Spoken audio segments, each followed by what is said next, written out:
27 April রোজ রবিবার Madanpur union পরিষদের 9 নং ওয়ার্ডের কাইনালী ভিটা এলাকায় বন্দর উপজেলা পরিষদের চেয়ারম্যান পদপ্রার্থী আলহাজ এম এ রশিদের নির্বাচনী ক্যাম্প উদ্বোধন করা হয়েছে।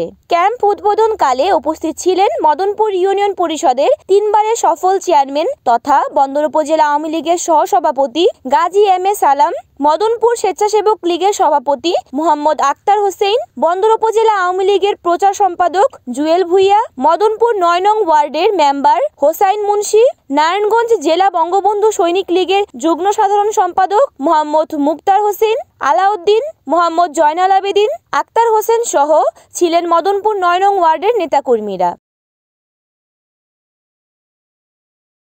মেহেদী হাসান প্রান্ত, NAN TV, নারায়ণগঞ্জ।